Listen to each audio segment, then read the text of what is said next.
میں بھی تو پریزیڈنٹ بن سکنا.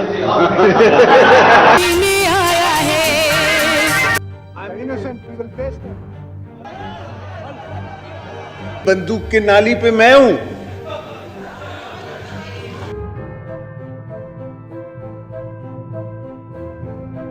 ناظرین، آج ہم آپ کو بتائیں گے کونسلر تک کا الیکشن ہارنے سے لے کر دوسری مرتبہ صدر منتخب ہونے والے آصف علی زرداری کے سیاسی کریئر کے بارے میں. میں بھی تو پریزیڈنٹ بن سکنا. حکمراں اتحاد کے امیدوار آصف علی زرداری بھاری اکثریت سے کامیاب ہو کر پاکستان کے 14ویں صدر مملکت منتخب ہو گئے. آصف علی زرداری نے مجموعی طور پر 411 الیکٹورل ووٹر حاصل کیے، جبکہ سنی اتحاد کونسل کے محمود خان اچکزئی نے 181 ووٹ حاصل کیے. آصف علی زرداری پاکستان کی تاریخ کے پہلے سویلین صدر ہیں جو دوسری مرتبہ اس عہدے کے لیے منتخب ہوئے. ناظرین، آپ کو یہ جان کر حیرانی ہوگی کہ ایک وقت تھا جب آصف علی زرداری کونسلر تک کا الیکشن بھی ہار گئے تھے. سن 1955 میں پیدا ہونے والے آصف علی زرداری اپنے والدین کے اکلوتے بیٹے ہیں اور ان کی 3 بہنیں ہیں. آصف علی زرداری نے ابتدائی تعلیم سینٹ پیٹرک اسکول سے حاصل کی، جس کے بعد وہ پٹارو کیڈٹ کالج چلے گئے اور ان کی آفیشیل بایوگرافی کے مطابق انہوں نے لندن سے بزنس میں گریجویشن مکمل کی. آصف علی زرداری کے والد حاکم علی زرداری زمیندار کے علاوہ کراچی میں سینما گھروں اور تعمیراتی شعبے سے منسلک تھے اور کسی زمانے میں وہ شیخ مجیب کی عوامی لیگ کا حصہ بھی رہے تھے. پاکستان الیکشن کمیشن کے ریکارڈ کے مطابق حاکم زرداری سن 1985 میں جنرل ضیاء الحق کے دور میں غیر جماعتی بنیادوں پر ہونے والے انتخابات میں نواب شاہ سے قومی اسمبلی کا الیکشن لڑے لیکن ہار گئے. اپنے والدین سے قبل آصف علی زرداری نواب شاہ کے ضلعی کونسل کے انتخابات میں حصہ لے چکے تھے، جہاں سے انہیں پوری طرح شکست کا سامنا کرنا پڑا تھا. 1983 کا یہ وہ دور تھا جب سندھ میں بحالی جمہوریت کی تحریک زوروں پر تھی اور اسی سال نواب شاہ کے شہر سکرن کے قریب میں پنہل چانڈیوں نامی گاؤں میں فوج کی فائرنگ میں پیپلز پارٹی کے 16 کارکن جاں بحق جبکہ 50 زخمی ہو گئے تھے. پاکستان کے عوام سن 1987 سے قبل آصف علی زرداری کے نام سے ناآشنا تھے اور پھر جب دسمبر 1987 میں ان کی شادی سابق وزیر اعظم ذوالفقار علی بھٹو کی بیٹی بے نظیر بھٹو سے ہوئی تو اسی نسبت سے ان کا نام پورے ملک میں جانا پہچانا بن گیا. اس شادی کے اگلے ہی برس یعنی 1988 میں ہونے والے عام انتخابات میں بھٹو کی جماعت پاکستان پیپلز پارٹی نے اکثریت حاصل کی اور بے نظیر بھٹو ملک کی پہلی خاتون وزیر اعظم بن گئی. بے نظیر اپنے ساتھ اپنے شوہر کو بھی وزیر اعظم ہاؤس لے آئیں اور یہی وقت تھا جہاں سے آصف علی زرداری کی سیاست، ان سے منسلک تنازعات اور مبینہ بدعنوانی کے مقدمات کا سلسلہ شروع ہوا.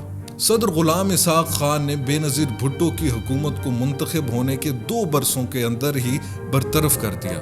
اسمبلیوں کی تحلیل اور ملک میں نواز شریف کی مسلم لیگ کی حکومت آنے کے کچھ ہی عرصے بعد 10 اکتوبر 1990 کو آصف علی زرداری کو پہلی مرتبہ گرفتار کیا گیا اور جب نواز شریف کی حکومت برطرف ہوئی تو فروری 1953 میں انہیں رہائی مل گئی.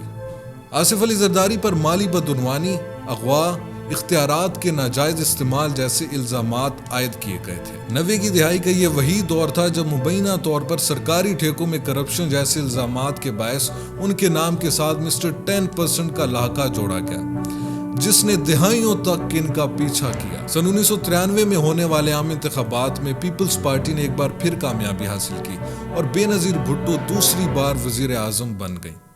تاہم یہ حکومت بھی اپنی آئینی مدت پوری نہ کر سکی اور نومبر 1996 میں اسے برطرف کر دیا گیا.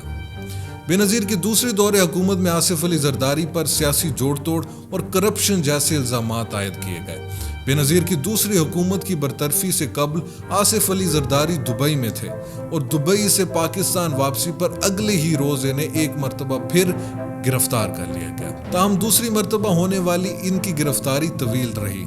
آصف علی زرداری کی اسیری کے دوران پاکستان میں 2 حکومتیں تبدیل ہوئیں، جس میں پہلے نواز شریف اور اس کے بعد جنرل پرویز مشرف کا مارشل لاء تھا. اگرچہ اس وقت کی پیپلز پارٹی کی قیادت کا خیال تھا کہ حکومت کی تبدیلی سے زرداری کی رہائی ممکن ہوگی، لیکن ایسا نہ ہوا. آصف علی زرداری پر کرپشن، منی لانڈرنگ اور قتل جیسے سنگین الزامات تھے۔ ان پر بے نظیر بھٹو کے بھائی مرتضی بھٹو کے قتل کا الزام بھی تھا، تاہم بعد ازاں اس میں انہیں بری کر دیا گیا۔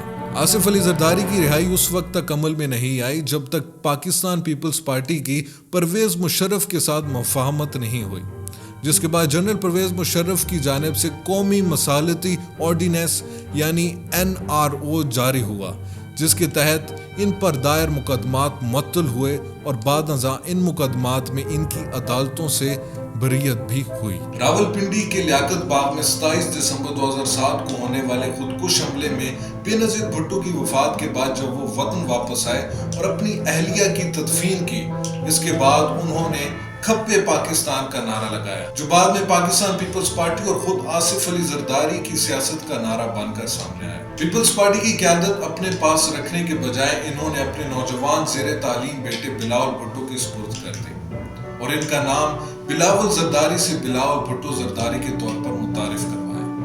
یہ ایک بہتر حکمت عملی ثابت ہوئی اور اس طرح انہیں پارٹی میں کسی مخالفت یا مزاحمت کا سامنا نہیں کرنا پڑا، جبکہ حقیقت میں پارٹی سنبھال وہ رہے تھے لیکن سربراہی بلاول بھٹو کے پاس تھی۔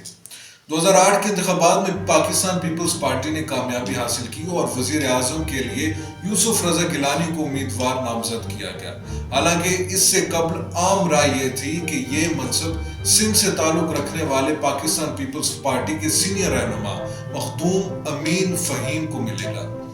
تاہم یہ پہلی بار تھا کہ پاکستان پیپلز پارٹی کا وزیر اعظم سندھ سے نہیں بلکہ پنجاب سے تھا۔ آصف علی زرداری 2008 سے 2013 تک پاکستان کے صدر رہے۔